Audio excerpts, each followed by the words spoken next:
সবাই কিনা করতেছে নির্বিশেষে 2019 কোভিডকে যেভাবে মোকাবেলা করেছে সেটা ত্রিপুরা একটা উদাহরণ। ভ্যাকসিনেশনের মধ্যেও আমি দেখেছি যে প্রথম যে ভ্যাকসিনেশন হয়েছিল তাতে 90% এখানে ত্রিপুরা হয়েছে।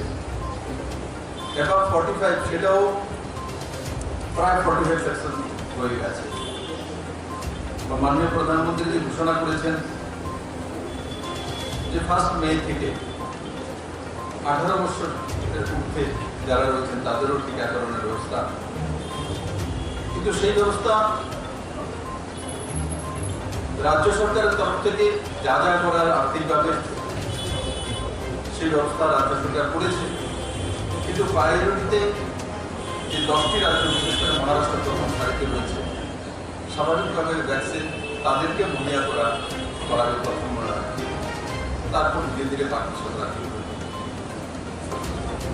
আমি এবারও আশা করি আমার সমস্ত ত্রিপুরা রাজ্যবাসী 2019 কোভিডের মোকাবেলা যেভাবে করেছে, সিভিল সোসাইটি হোক, ক্লাবগুলি হোক, সংবাদপত্রের মাধ্যমে বন্ধুরা হোক, আর বিশেষ করে এই সমাজে তিনটা প্রফেশন রয়েছে: সাংবাদিক, ডক্টর,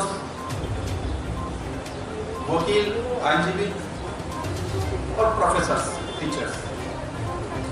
এদের প্রচন্ড প্রভাবে সমাজের ব্যবস্থা আপনাদের জাগরুকতার কারণেই আমরা কোভিড-19কে মোকাবেলা করেছি। কারণ ত্রিপুরাতে এমন কোনো বড় ধরনের ঘটনা না। আমি তো চাইব যে কোভিডের কারণে যাতে একজনের প্রাণহানি না হয়।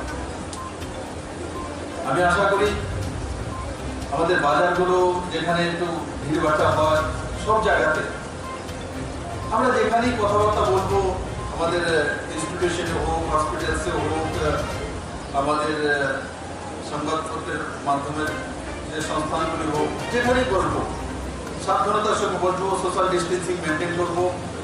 আমার সম্পূর্ণ বিশ্বাস ত্রিপুরাবাসীর উপর যে এবারও করোনা আমাদের পরাজিত করতে পারবে না। আর জিবি হসপিটাল, ডিএম হসপিটাল, আমাদের ডিস্ট্রিক্ট হসপিটালগুলো, প্রাইমারি হেলথ সেন্টারগুলো, এগুলোর মধ্যে যে স্টাফ রয়েছে, যে ক্যাপাসিটি রয়েছে, যে ইকুইপমেন্ট রয়েছে, তাতে আমরা সক্ষম মোকাবেলা করার জন্য সেটা আমরা 2019 কোভিডে প্রমাণিত করেছি। অনেক সময় হয় কি নিজেদের মধ্যে কথাবার্তা, বন্ধু বান্ধব, ভয় ভীতি তৈরি করে এই হচ্ছে, আরেক কিচ্ছু হবে, সাবধানতা অবলম্বন করতে ও জাগরুকতা।